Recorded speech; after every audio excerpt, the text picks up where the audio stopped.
Hi guys! Our guest today is the ZZ plant. The ZZ plant is a popular houseplant with glossy leaves and air-purifying qualities, making it an attractive option for anyone seeking an undemanding indoor plant. The ZZ plant is a perennial tropical plant native to Eastern Africa. Its moniker derives from its botanical name, Zamioculcas zamiifolia, and you may also know it as Zansibar jam or aroid palm. The ZZ plant is a common ornamental houseplant with waxy, oval-shaped dark green leaves. ZZ plants are extremely drought-tolerant due to their rhizomes, which are underground plant stems that not only grow roots and shoots but also store water and beneficial nutrients. ZZ plants are low maintenance and shouldn't require much of a time commitment. As long as you follow these simple ZZ plant care tips, keeping your houseplant thriving should be a breeze. Provide ZZ plants with bright indirect light.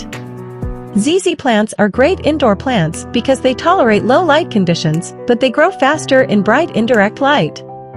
They also thrive under fluorescent lights, making them a popular plant choice for office buildings. To prevent scorched leaves, avoid placing ZZ plants in direct sunlight.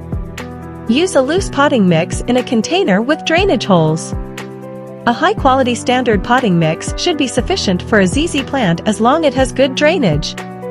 For an even more effective growing medium, try mixing 3 parts standard potting mix with 1 part succulent soil mix. Make sure you place your potting mix in a container with drainage holes so the water can escape.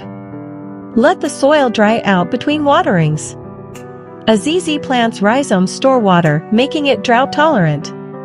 In most growing conditions, you'll only need to water ZZ plants once every couple weeks, potentially more if your plant is in bright light and in a hotter climate. Overwatering is more of a problem than underwatering, and it can lead to yellowing leaves and root rot. Use a liquid fertilizer for indoor plants. ZZ plants can thrive without fertilizer, but they're slow growers, so using fertilizer will accelerate growth.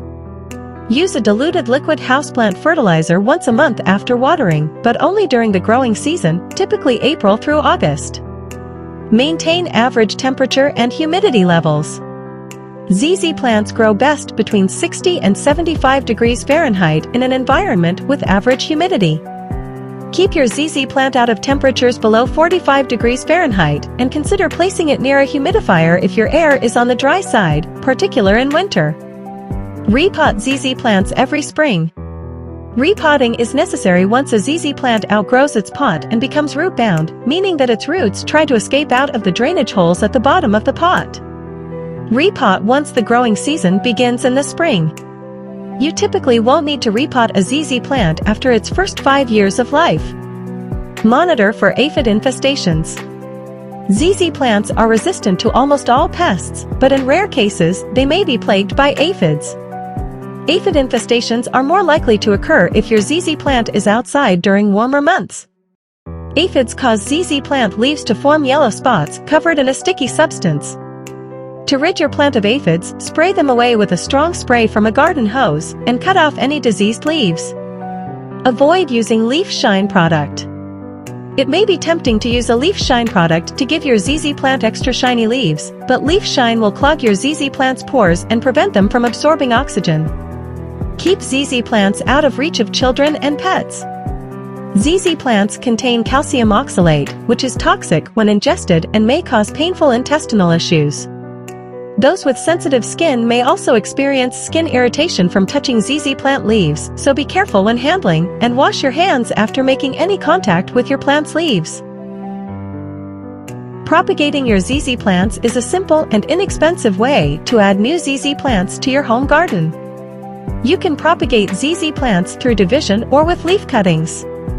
To propagate by division, wait until you need to repot your ZZ plant. Once you've removed the plant from its pot, simply split the rhizome root system into 2 portions, and plant each in its own container. To propagate using leaf cuttings, cut off a leaf stem containing at least 2 leaves from a mature ZZ plant. Plant the cutting at a shallow depth in a new container with a moist potting mix. Place your propagated plant in a warm location that receives bright indirect light and water it occasionally when the soil dries out. This is a slower propagation method than division, and it can take anywhere from 4 months to a full year for new rhizomes to develop.